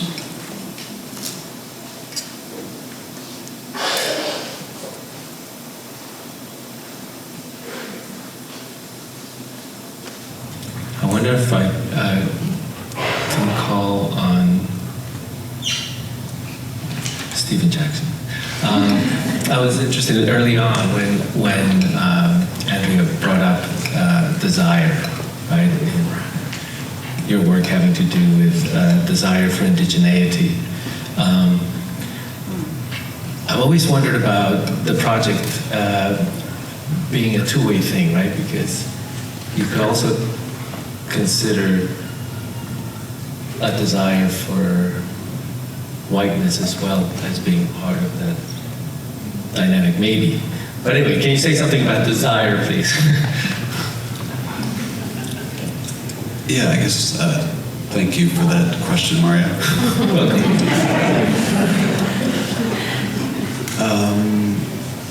I guess one of the ways I think about desire is that it takes time for people to recognize their own desire for indigeneity, their own desire for connection, and that can come from indigenous people or non-indigenous people or native people, and there's this whole spectrum between what might be considered indigenous or not. One of the conundrums that I think about with regard to indigeneity is that it seems to like separate itself from something other, which is like the whole process of coming to define anything, I guess. But it seems to rely on this kind of resistance against colonial imposition. So how do we break through other modes of understanding that don't rely on this deed or this reaction, and to find something that does inhere in whatever kind of lineage that we have with a particular group or homeland. So this kind of separation of that connection is in some ways for me what seems to constitute indigeneity, this desire to reconnect, and that can happen from people who have been separated in so many ways through their own inheritances. But I think that in terms of how I've approached or tried to think about it, that desire, the recognition of that desire can then come to an obstruction where people think they don't have sufficient information, where people are not wanting to put the labor on indigenous people. And also the fact that as indigenous people, we also become informants, which is kind of participating in the same dynamic of salvage ethnography, to give information, to educate. The burden becomes on us, it becomes asymmetrical. So the refusal of desire upon us, like what might see as excessive desire, which may manifest, for lack of a better word at the moment, like in appropriation or these flattened representations of native people, that starts to move into the realm of almost like a pan-Indian thing. So like in terms of indigeneity and specificity, which I think we'll continue to talk about, it was interesting for me to see this term and the way that you activated, and in terms of articulating how many people might not think that this is a traditional or indigenous way, because you're isolating these certain things, which is similar to what we're doing with these keywords, it seems. It's trying to find ways of talking out certain concepts that might be doing violence to those modes of thinking in a more holistic sense. So I'm, the way in which you constructed this layering allowed for both a recognition of the insufficiency of our own ability to comprehend what those things are in terms of the whole system, but also allowed an activation of this kind of verticality that was being talked about earlier, something that is and can be an active layering. So I guess in terms of desire and recognizing the kind of impediment of excessive desire, one of the ways of refusing for me that I've tried to notice in other works is that it might be possible to flip the informancy so that we can ask others to just be open about their own desire, so that it can actually be something that can be talked about, which ends up kind of automatically creating a refusal, because it's a warning against assuming that you know already what is being talked about. Sorry, I don't know what you wanted me to talk about, Mario. That was exactly right. Thank you.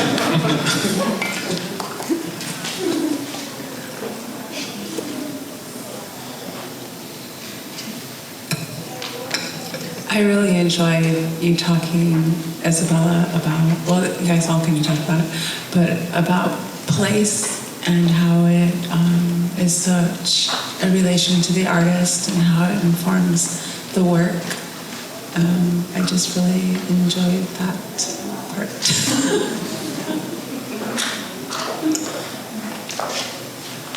Yeah, I wonder if you could say more about, I mean, this notion, Isabella, of site-specific art history, right? I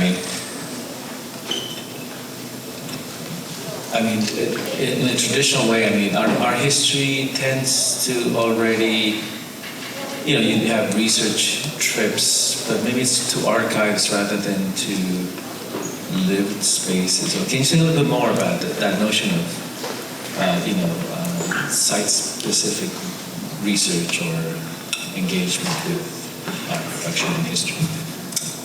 I mean, I kind of just came up with that phrase. But no, I mean, I think I've been thinking about, you know, we talk about land all the time, and like, it's like I can acknowledge that the land is important to this artist, whatever, but I think there's something about going to the place that changes the way that you're doing the work a little bit, and it's not meant to be extractive or anything like that, but one thing I guess I'm thinking about is I'm eventually going to write about this Australian artist, right, and his name's Rico Rennie, and the work that I'm specifically looking at is like he drives this Rolls Royce around the like desert in New South Wales where his grandma's from, and it's this, like, I've always been attracted to his work, and that's kind of why I wanted to do a PhD in the first place, because it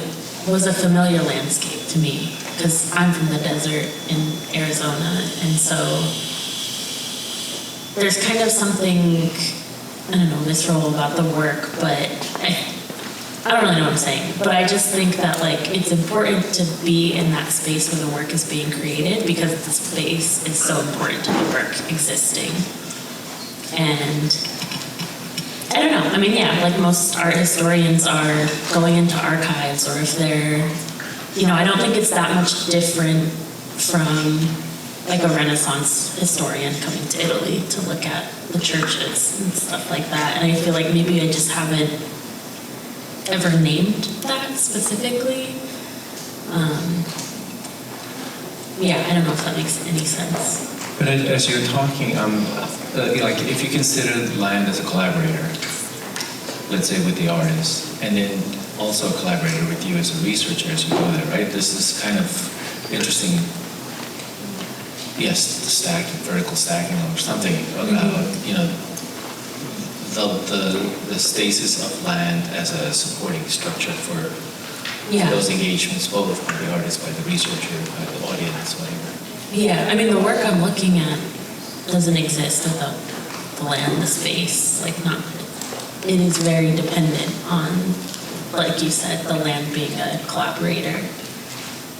And so I think that makes a lot of sense, but I guess, yeah, I've just never really, I mean, I've been thinking about it, but I've never really, like, had the words to kind of describe what I'm doing, other than, like, I'm gonna go to the place where they make their work, or whatever, but, This is exactly what we're doing, like having, you know, engaging the words to do the work that we need. Yeah.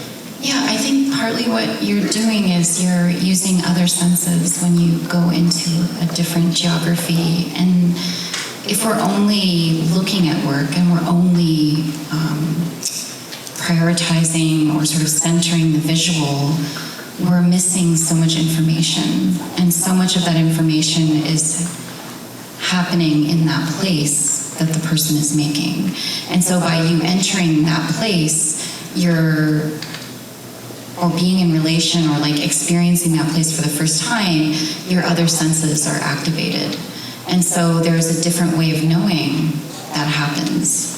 because you're in that place at that time, and it's not just the visual. And so much of the work that we look at is often documentation, and it's really flattened into these two-dimensional images that don't actually even fully, if it's a sculpture, for example, we can't experience the physicality of the sculpture in space unless we actually go to that particular museum and experience it in that site-specific way in which it has been installed.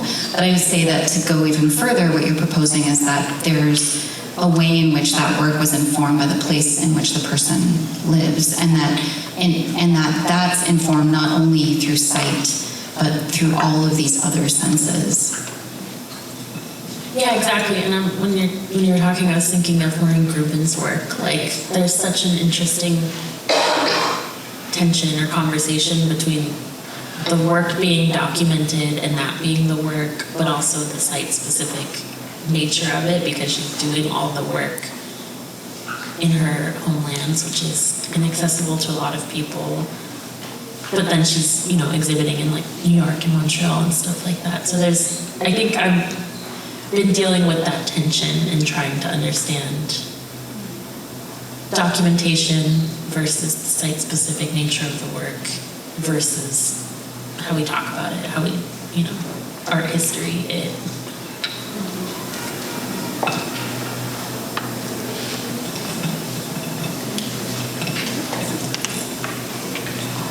Hello, my name is Letty, and I had a question about Raven's word, anahoti, and you defined it as a problem, issue, or puzzle caused by a disruptor, and the universe showing its character. So I was curious to know, how do you communicate with the universe, and how do you translate that communication into your work?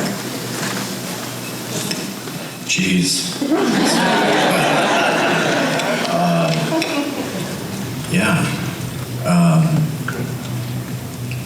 I think, not because I don't have any ideas, but what Tanya was just saying, thinking of other ways of observing, and I work with sound, but so it means I should be listening to things, and I think being an artist is developing the reading of things that would normally go unnoticed, and seeing things that, in relation to other things, and making sense of that or meaning of that.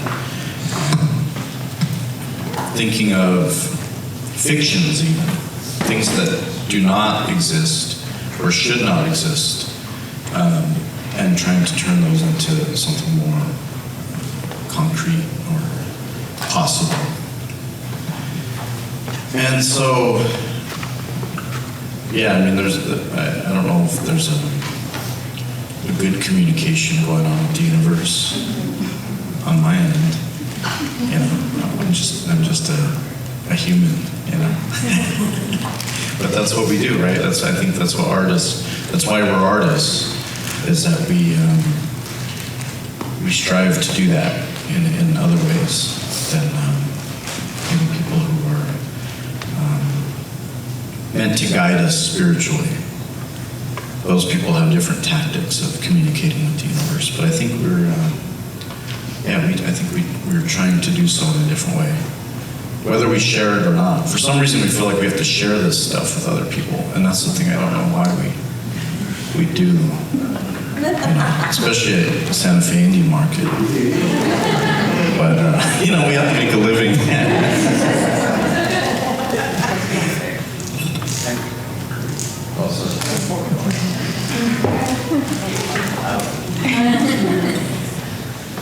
Hi, my name is Erica, and I wanted to know a little more about each of your connection to your art practice, and why you chose certain materials and ways to be a vessel of you and your identity, and sometimes an extension of your people. And I guess like your special desire and want to carry a part of you in this way, and how it connects you to the world.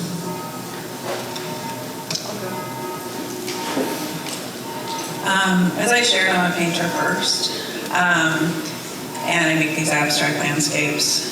and they're through an improvisational practice. It comes from a deep desire and longing for the land. I'm from a really rural place, but I grew up in a city, and I missed it. I missed home. And it also comes from like observations of jazz music. So the way that I make my paintings. So there's a formal structure. Classical music begets jazz. So in jazz, you take the classic form and you do improvisation within it, and something new emerges that's energetic, that the body of the listener can feel. So that's the first time I see it in the arts. It's a Black invention. Through my process, the kind of hypothesis or the strategy I invented, my structure, I've got these materials, I've got like a few colors of paint, I've got some drawing utensils, I've got the viscosity of water. So these elements represent the elemental system, and I interact with it in a very rhythmic way. I do the same thing over and over again. I'm moving the paint like this, it's the gesture of my body, so I'm trying to extrapolate that nature that's inside me into the surface of the painting, the surface of my receptacle. And that the hope is that energetic charge that we experience in the land or with an animal or with each other, like the things that are happening in our bodies, having this conversation today, that somehow I can have that all come together in the organization of my materials in this space. And it's based on biologic life cycles, geologic life cycles. You see it in the atmosphere, you see it in the way that the seasons work. So it's based on these ideas, and since you ask about desire, it comes out of this deep longing. And through this process, this prayer, it's a form of prayer that I'm enacting. It's a ceremonial space that I'm in when I'm doing it. I heal myself. I create an object that can go out there, and then other people can experience this. When in this state, I'm gone for hours, right? And then I come back to, and it's like, oh, the painting is done, you know? So it's something I created to save myself and heal myself, and it's informed by the knowledge holders and creators in the universe that I am tied to.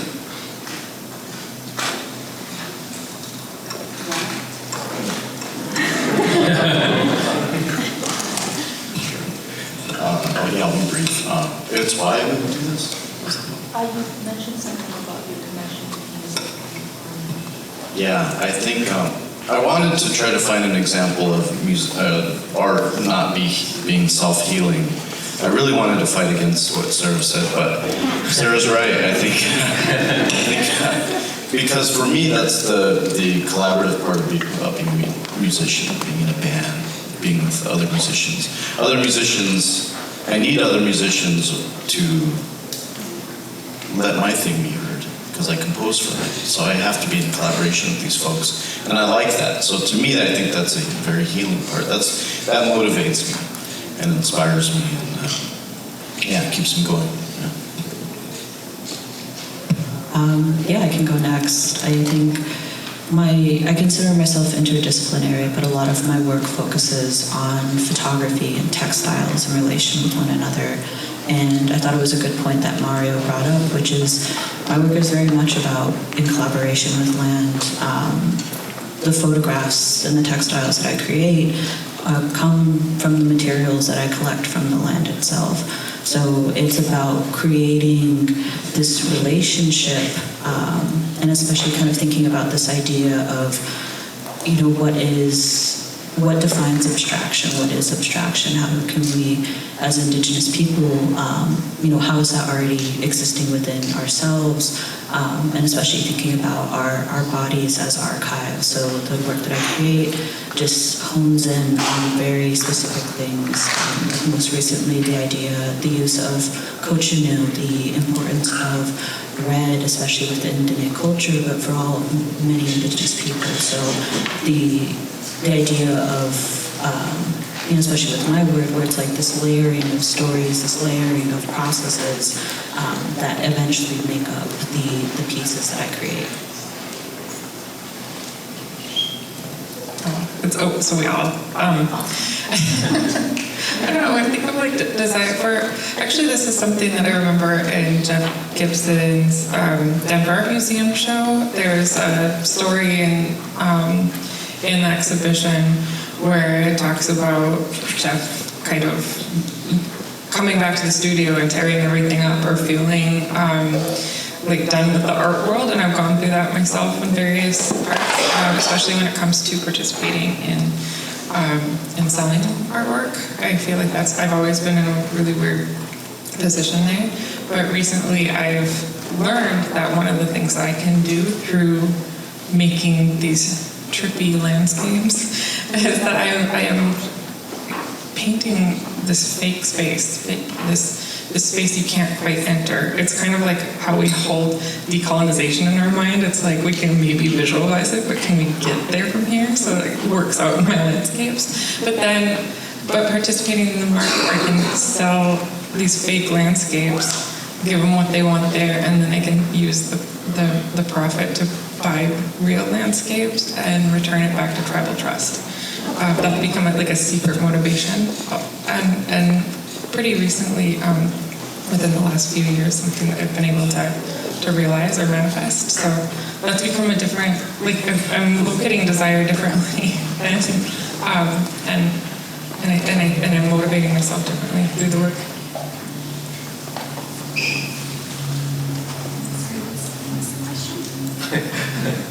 What's the question again? Why certain materials to represent you and your identity and your connection to your people in that way? Yeah, that's a really good question.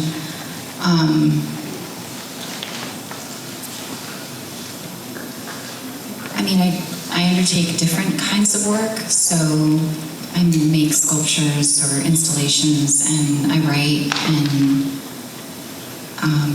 undertake work with dance artists, making videos primarily. So I think I'm really gonna build off of what Raven said, and partially what it is it's coming back into relation with people. So it's also coming into relation with space. I've been more and more interested in being in spaces or showing work that has natural light in it, that has access to outdoor space. I think that that's really crucial in terms of my own practice and as a sort of structuring device or a way to organize the work. So I'm interested in space, but I'm also interested in being in relation to folks. And oftentimes dance artists are some of the most generous and, funny and like grounded people they can be that I know in the world. And so I really enjoy spending time with them and thinking together and working together on projects. That's how we became to do what we do, right? Yeah.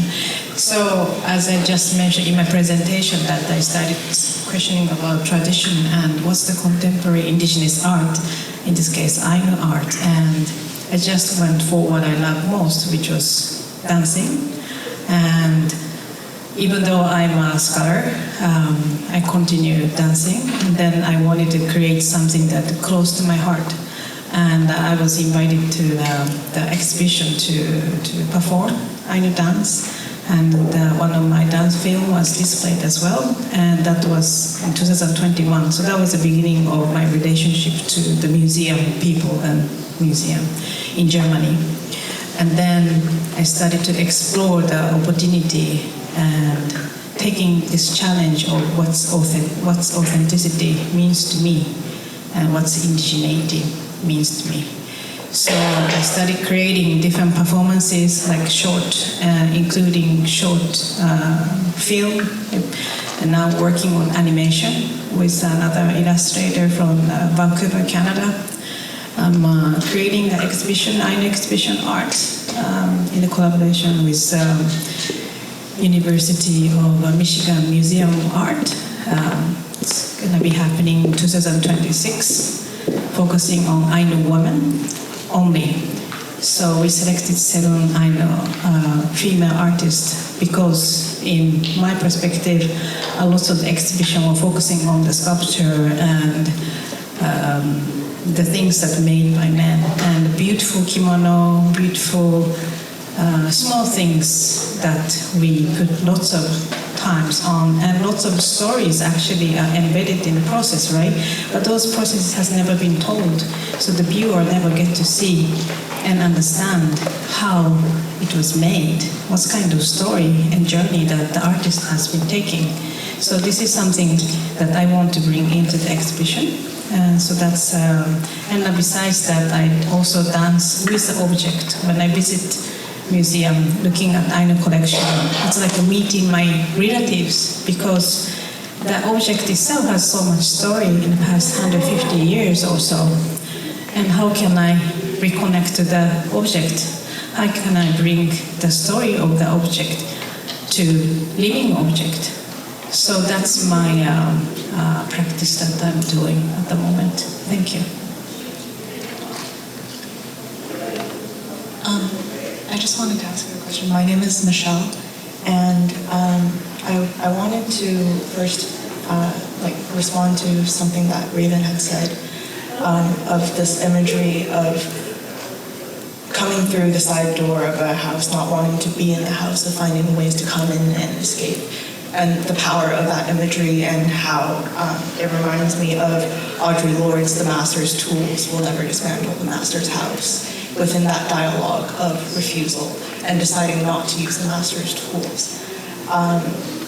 Even when you had said, "I hope it's unknowable," this decision to refuse to make something unknowable, this kind of tool of even just saying that. I looked to my friend who had written down that exact quote, and I think I just wanted to thank everyone for the tools that you have presented in your language today, because it grants so much agency and permission to so many others. And so I wanted to ask about this relationship of a lot of things were brought up today in terms of deconstructing colonialism, of abolition, of relationships to race and whiteness. And I wanted to ask about, the panel about what you guys think about this relationship of indigeneity to other people, other immigrants, settlers on this land, who are also trying to establish more caring, symbiotic relationships with land, whether that be of entropy, desire, craft, of tension or collaboration. I just wanted to pose this question to the panel about how we can establish these caring relationships. I don't know if I can fully do what you're asking, but you did trigger something that is top of mind for me lately. And it's the idea of migration, not immigration, and this ancient biological and social practice that is really, really important and beautiful.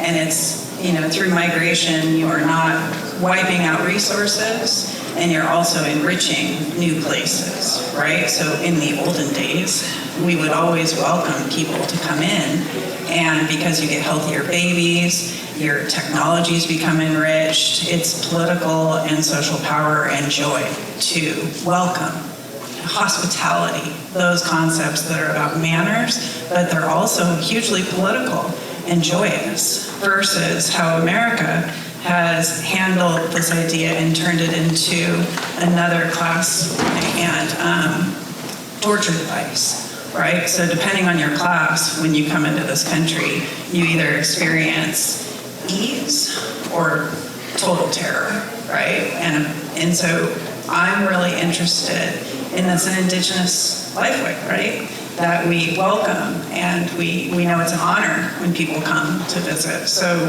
that's what happens in my mind when you speak of this, and where a lot of my work is also, I didn't speak of it because it wasn't this, but that's also a big vehicle in the work that I'm making, is about this idea, and to spin this in using the metaphor of animal migration to talk about it. but it all is related.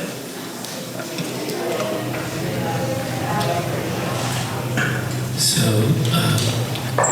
unfortunately, we're going to have to leave the space. They're very strict about closing. So I'm sorry that I encourage you to approach this for a more full question, answer to your question. I did want to share a couple of things. One is the latest issue, hot off the press, of Rijutsu Techo. It's the most established art journal in Japan. It's just come out, and it's a special issue on contemporary indigenous art. And I'm very grateful to Uchi-san, who's the editor. He's here with us now. I was wondering if we were going to get a copy because it just came out like last Friday. I didn't realize he would come out in person from Japan. And Kanako-san actually has a couple of essays in this, and we'll share more about it maybe on Friday. But I just wanted to share with you this special issue. So for our group, we're going to take off right now, and we'll go straight to the Giardini, and we'll have our lunch there. So if you follow us. For the rest of you, thank you so very much. I hope we see you on Friday for the rest of this. I should also mention tomorrow is Wednesday, I hope. We have a performance scheduled at Jeffrey Gibson's pavilion, the U.S. pavilion. It's his pavilion right now. And that's going to be at 11. So if you'd like to join us then as well, we welcome you. Thank you all very much.